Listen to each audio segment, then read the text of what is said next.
Hi, Jenni here, and another best 100 books of all time list has dropped, this time by The Guardian. They have listed all the books that have been released or translated into English, and what is really exciting about this list is that they have provided another list of all the authors and other cultural figures that voted on this list. Then each of them share the books that they voted. I think all of them voted for 10 books. So it's a list of authors such as Stephen King, R.F. Kuang, Maggie O'Farrell. I also saw some influencers and just otherwise cultural figures. So I think that's super exciting.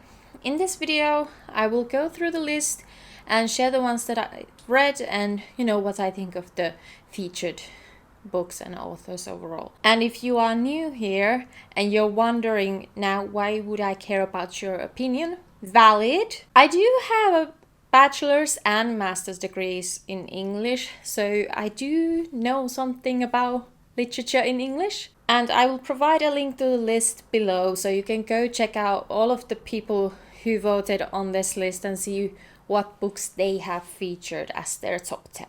Okay, so let's go from 100 to first. So there are a few books and authors that I have not read at all. The Road by Cormac McCarthy, Catch-22 by Joseph Heller, Pedro Paramo by Juan Rulfo, The Return of the Native by Thomas Hardy, The Known World by Edward P. Jones, Invisible Cities by Italo Calvino, Sentimental Education by Gustav Flaubert, Life and Fate by Vasily Grossman. I have heard of a couple of these authors, Italo Calvino and Cormac McCarthy and Joseph Heller, and I know that they are notable authors, so featuring them makes sense.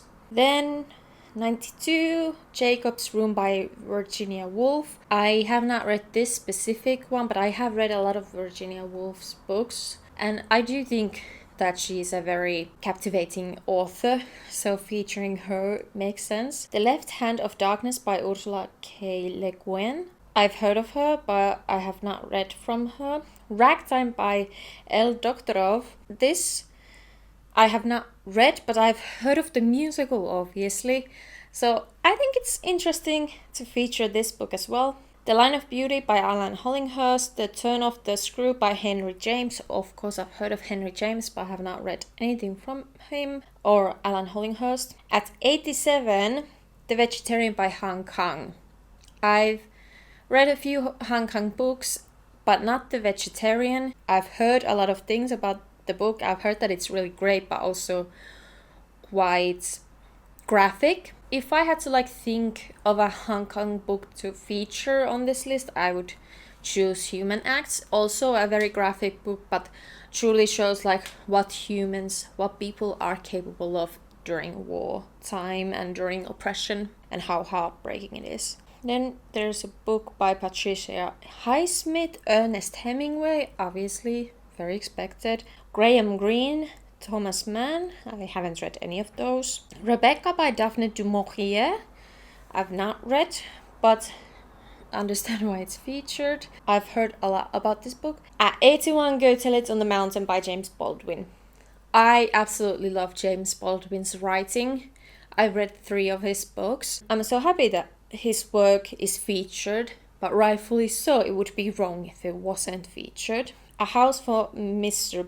Biswas by V.S. Naipaul. The Rainbow by D.J. Lawrence. My Antonia by Willa Cather. Dracula by Bram Stoker. I haven't read any of these books. Of course, I've heard of Dracula, and I understand why it's featured. The Bluest Eye by Toni Morrison. I have not read this Toni Morrison book, but I've read her book God Help the Child. What an impactful read. Of course she has to be featured. Nervous Conditions by Titi Dangaremga. I've not read this one. Austerlitz by W.J. Sebald. Nope, I haven't read. Our Mutual Friend by Charles Dickens. I've read Charles Dickens before, but I've not even heard of this book, so that's interesting. Kindred by Octavia E. Butler. I've not read her works, but I know that she is a very impactful author, so it's correct to feature her. The Outsider by Albert Camus. I've read this one. I thought it was really interesting. I kind of understand why it's featured. I maybe personally wouldn't feature it in the top 100 best books of all time. Jude the Obscure by Thomas Hardy, Crime and Punishment by Fyodor Dostoevsky, Blood Meridian by Cormac McCarthy, another Cormac McCarthy, The Man Without Qualities by Robert Musil. Haven't read any of these books or authors. The Master and the Margarita by Mikhail Bulgakov. Haven't read. The Color Purple by Alice Walker. I do want to read. I've seen the musical and it was so great, so that I want to see kind of the book that inspired it. The Good Soldier by Ford Maddox Ford. White Teeth by Zadie Smith. I've not read these ones. Half of a Yellow Sun by Chimamanda Ngozi Adichie. That's a very recent release, right? I have not read it. The Rings of Saturn by W.J. Sebald. Howard's End by E.M. Forster. Have not read that one, but I've heard of the author. Never Let Me Go by Kazuo Ishiguro. Again, I have not read Kazuo Ishiguro. My fiance has read his works and really liked it. Disgrace by J.M. Coetzee. I've not read that one. The Sound and the Fairy by William Faulkner. No, I have not read that one. Mansfield Park by Jane Austen at 56.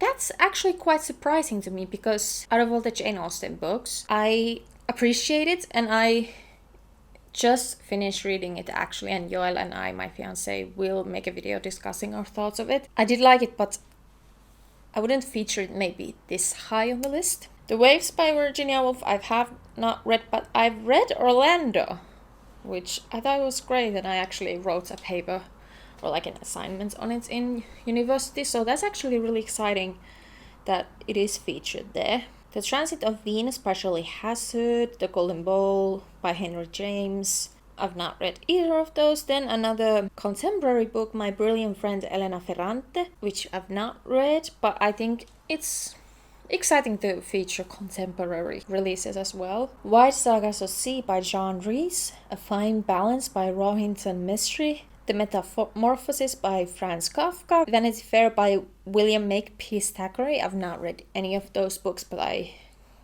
understand why they are featured. The Leopard by Giuseppe Tomasi di Lampedusa.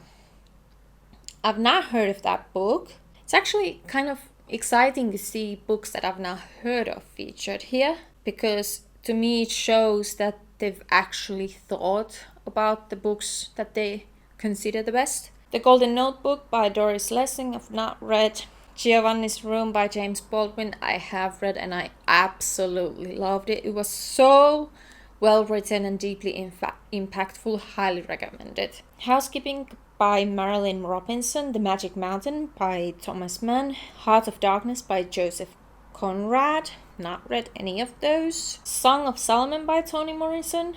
Again, I've only read that one book from Toni Morrison, but I am definitely interested in her work and I just know how impactful her writing has been. So I want to learn more about her writing style and what she writes about. Their Eyes Were Watching God by Zora Neale Hurston. I've heard of the author and I'm really interested in their work, but I've not read anything from them. The Age of Innocence by Edith Wharton. Incredible. Loved it. I'm glad that it's featured. Such an incredible satirical look into high society in New York. Invisible Man by Ralph Ellison. Not read. The Handmaid's Tale by Margaret Atwood. Of course it's featured. Great book. Great Expectations by Charles Dickens. Not read, but heard a lot of great things about it, so not surprising. Wolf Hall by Hilary Mantel, I've not read. David Copperfield by Charles Dickens, another Charles Dickens book that I've not read. The God of Small Things by Arundhati Roy, I've not read, but I do want to read the author's recent release, Mother Mary Comes to Me. I've seen so much praise for it. Yeah, I'm interested in that book and I would like further want to explore the books that they have released. The Prime of Miss Jean Brodie by Muriel Spark. Never even heard. Of course, Frankenstein by Mary Shelley.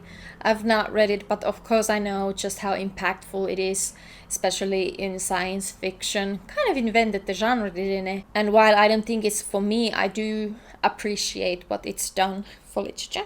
Pale Fire by Vladimir Nabokov. Nope, I've not read. The Brothers Karamazov by Fyodor Dostoevsky. Nope. The Child by Franz Kafka, I've not read. Don Quixote by Miguel de Cervantes. I do have it on my shelf right here. Maybe I'll read it at some point. Lolita by Vladimir Nabokov. Okay. The Remains of the Day by Kazuo Ishikura. Another Ishikura book featured. That's interesting. Midnight's Children by Salman Rushdie. Things Fall Apart by Chihua Achebe. I've not read this one or haven't heard of the author. The Portrait of a Lady by Henry James. I've not read. Wuthering Heights by Emily Bronte. I have read it, and of course I understand why it's featured, but based on my own opinion, I feel like I wouldn't feature it in the top 20, maybe in the top 30. I do think it's excellent, and how it explores generational trauma and how racism and classism impact you deeply personally. But I do think, like for me, some of the narrative and writing was just a bit all over the place. But I do think it's definitely deserving of being on this list. The Life and Opinions of Tristram Shandy, Gentleman by Lawrence Stern. I've not heard of this one. Persuasion by Jane Austen at 18. To me, my favorite Jane Austen books are Pride and Prejudice and Persuasion. Kind of switch and depends on my mood which one is my favorite. But I do think Persuasion, writing-wise, is Austen's best work because it really shows the maturity of her as an author. It really deeply explores like the melancholy of Anne Elliot of missing out on a loving marriage based on the expectations and the prejudices of people around her. So I personally would rank it higher. 100 Years of Solitude by Gabriel Garcia Marquez at 17. Listen, I did read this book last year. I was amazed by the expansiveness of the book. It's really like an origin story. I can see how impactful it is.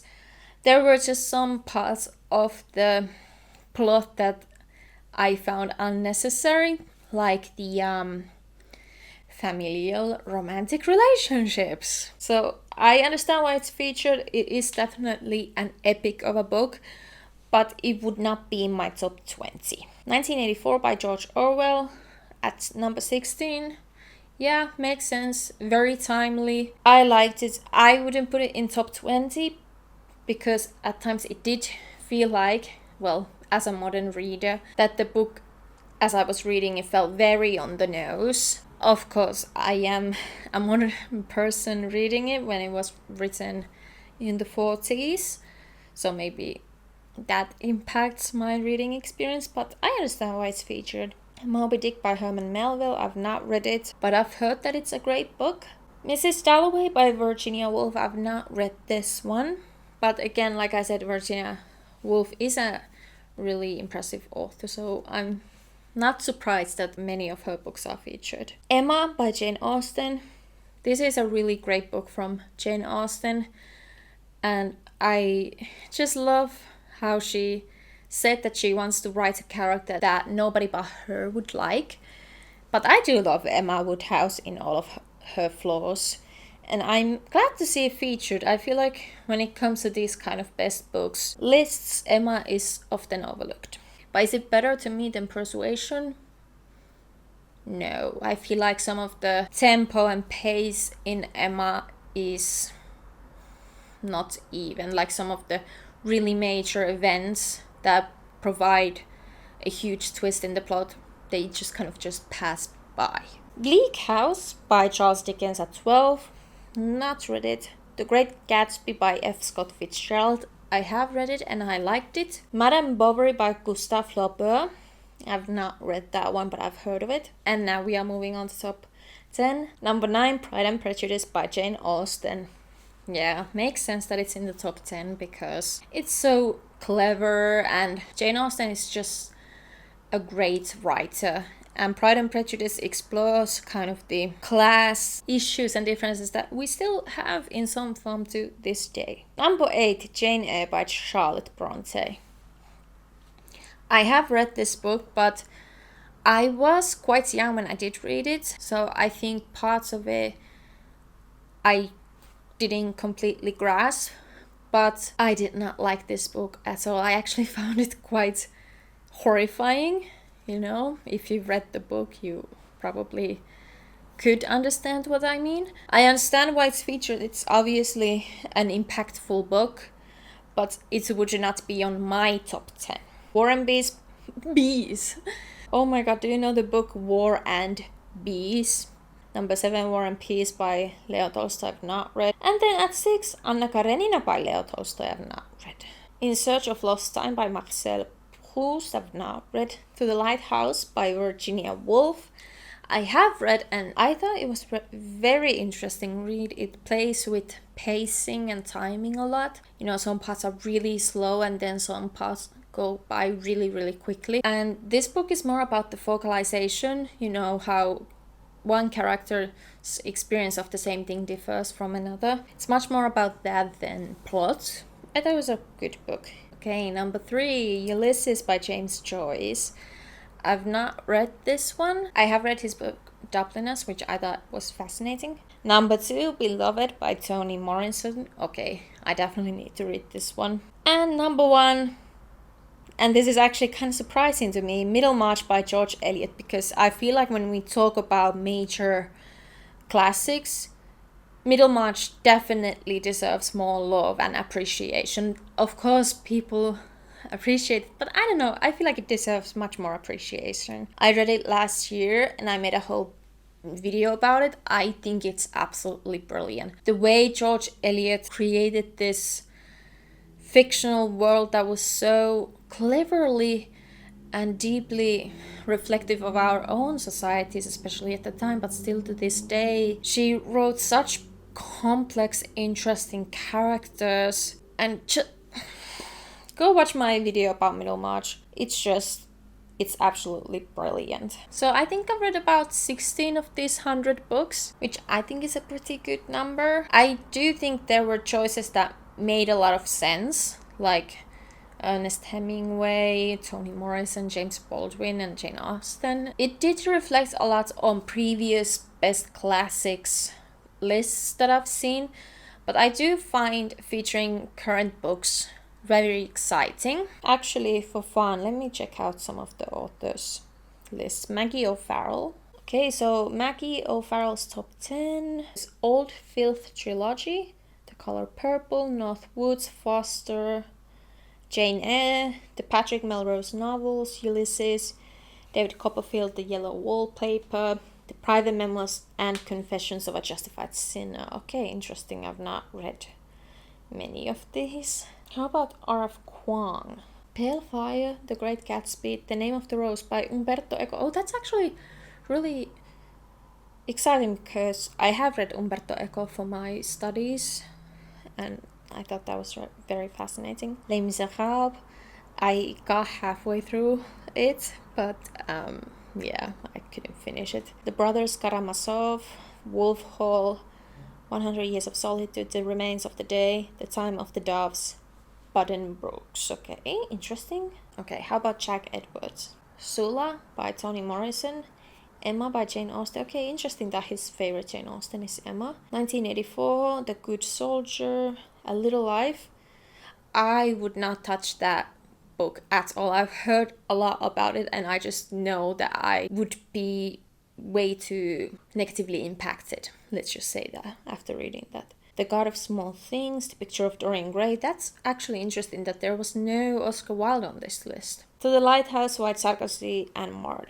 Okay, those were his choices. Overall, I think that was a pretty good list. I feel like it was a nice combination of expected classics and contemporary books. I'm also glad that they featured many books from the same authors because I feel like with Jane Austen, for example, a lot of people appreciate Pride and Prejudice and mention that one in the list, but her other work deserves appreciation as well. If I were to add something to that list, I would definitely feature some Finnish authors. I think one that is very internationally known is Tove Jansson. Yeah, I think I would have featured the summer book there. I just think it's such an impactful and reflective writing about a girl and her grandma at their summer cottage. And it's deeply resonating with its simplicity. And overall, I do think featuring Middlemarch at number 1, yeah, that makes me really happy.